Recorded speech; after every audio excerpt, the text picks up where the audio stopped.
at you sliding. Alexandria's parents You want stared help? at her in shock. Help. The happy girl you see here You was shocked nowhere to be me. found. Their daughter was almost unrecognizable, her bright blonde hair dirtied, her legs covered in dark purple bruises.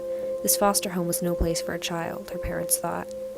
After their complaints to Mentor, the agency assigned to care for Alexandria, she was brought to the residence of Cheryl Small, whose sisters later told officials they couldn't believe that she had been approved as a foster mother. She never even raised her own kids, they said. At Small's home, Alexandria was confined to a desolate room on the second floor with nothing to do. For the prearranged house visits, Small would clean up and allow Alexandria out of her room. Things appeared fine to the social workers, except for one note taken by a Mentor employee. Alexandria was pulling out her hair so often that her head was littered with bald spots. On the evening of July 29th, just hours after a social worker visited Small's home, she called 911. When emergency services arrived, Alexandria wasn't breathing.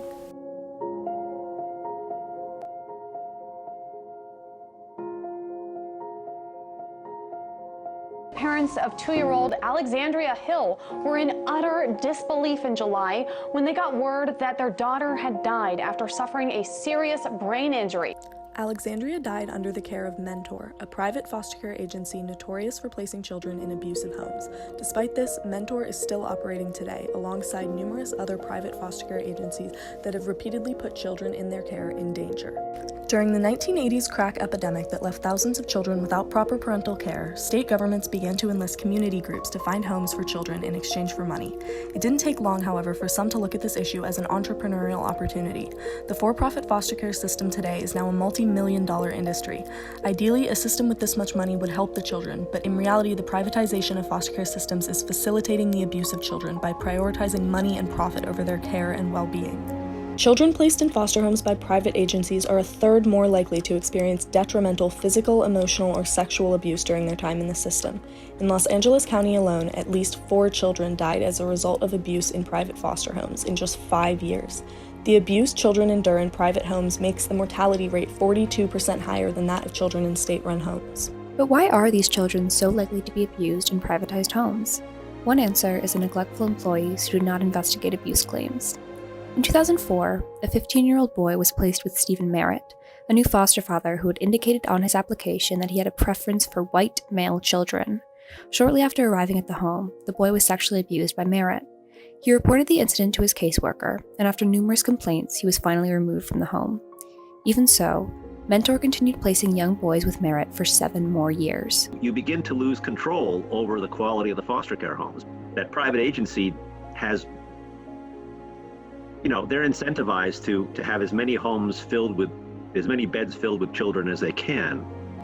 The incentive given to these agencies is money.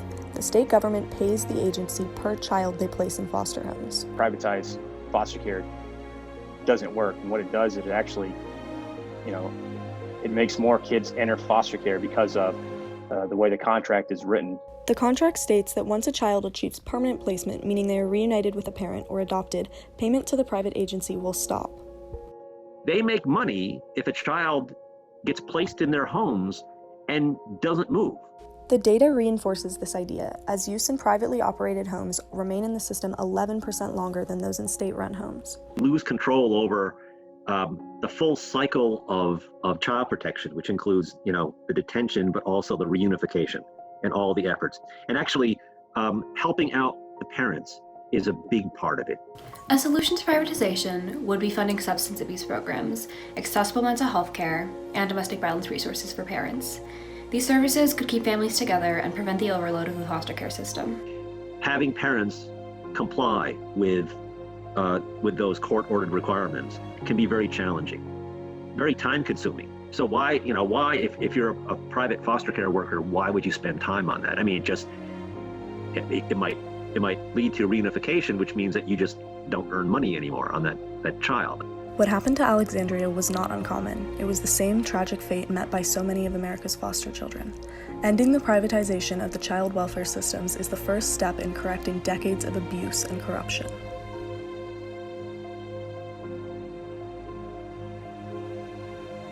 From my perspective as a former foster child, I see a system is just so messed up right now, and nobody wants to talk honestly about this. That's another problem. No one wants to be honest about the problems. They don't want to go to the root cause of the problems. They want to try to put Band-Aids on top of these problems, and there's not enough Band-Aids in the world to cover up this stuff. When Alexandria Hill was hospitalized with severe head trauma, her parents made the difficult decision to take her off of life support. In reality, children are at risk no matter what type of agency is responsible for their care. State-run or privatized, some are worse than others, but the highest priority should always be the well-being of the children in their care.